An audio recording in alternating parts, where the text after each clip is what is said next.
Hey everyone, I just wanted to make another update video. I just had another endocrinologist appointment yesterday with my new endocrinologist at Anchor Health Clinic in Stamford, Connecticut. Just for anybody who lives around me and is looking for one, fucking go there. Absolutely go there. They take insurance. It's so lit. I got there and like they took me like half an hour late, but that was only because like the CEO came down and had to like talk to the doctor about something. But he said normally they're not like that whatsoever.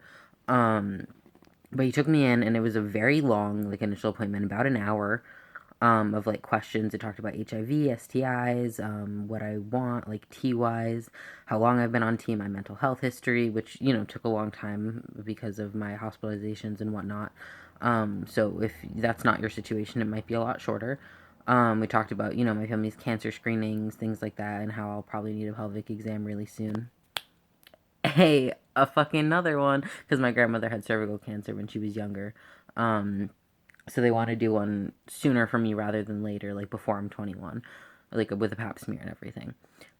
They have this thing called like the pelvis project actually, which they try to make it like super gender inclusive and like comfortable for trans men. So I'm so like here for this shit. I really am. I mean, like, I'm not like here for that, but like I'm here for it. So basically, the other thing is that he said that he wants to check my T levels because he's incredibly surprised that at this point on T my periods have not stopped, even with the Lupron. So he said that my T levels are probably ridiculously low, and my body's just not responding to T the way that it should be. Um, and that's a problem. So I have to go get a blood test done sometime this week, and that'll be like a thing because I don't know. Like he didn't give me the papers. He said he like put it in the computer, but Quest doesn't always do that the right way. And I hope that he put it under my birth name, but I don't know for a fact if that actually happened or not. So we'll see. But I go back in 2 weeks to discuss like my blood test results and to make appointments. And he was super cool. He can do my primary care. He can do pretty much everything except psychiatric management because I'm so complicated. And he wants to refer me to a rheumatologist for my autoimmune stuff, which I get. So like that's cool. So I'm pretty much gonna see him. I'm gonna not see my other gynecologist anymore. I'm gonna just stick with him in his clinic because he's a gay man himself. They do all LGBT clients there.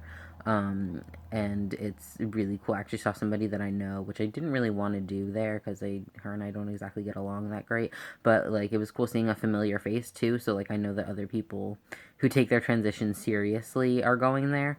Um, which was nice to see. My therapist actually recommended this place because a bunch of her like clients go there.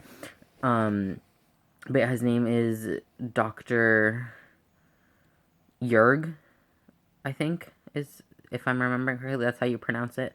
Um, it's a name in a different language, so I'm not 100% sure if I'm pronouncing that right or if I'm totally butchering it. And I apologize, Dr. Jurg, if you're seeing this. And I totally fucked up your name. But yeah, so that's my update about Anchor Health Clinic, and I totally recommend them so far. They were so inclusive, so chill about everything. Like, there was nothing that I could have said in there.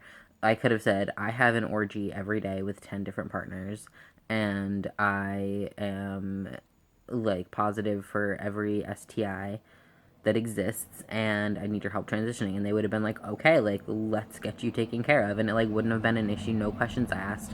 Um, it was just very inclusive and very nice to go somewhere. Like the paperwork was inclusive too. Like they only needed my birth name on one form, which was the insurance form. I had to put like my insurance information down for like billing and whatnot. But that's it. Everything else had like preferred name, preferred pronouns, what's your gender identity, what's your sexual orientation. There were write-in slots for everything if none of the labels fit you, and there were like a lot of boxes you could check, like a lot of boxes, like the only thing they just didn't have pansexual down on the thing, so I just wrote that one in. But everything else had like a bunch of different things, so that was really cool to not have to, scribble in everything. But yeah, it was a really good experience. I'll definitely continue seeing them, but I just wanted to give you guys an update on that situation. And in 2 weeks, I'll let you guys know what happens with my blood work. Thanks, guys.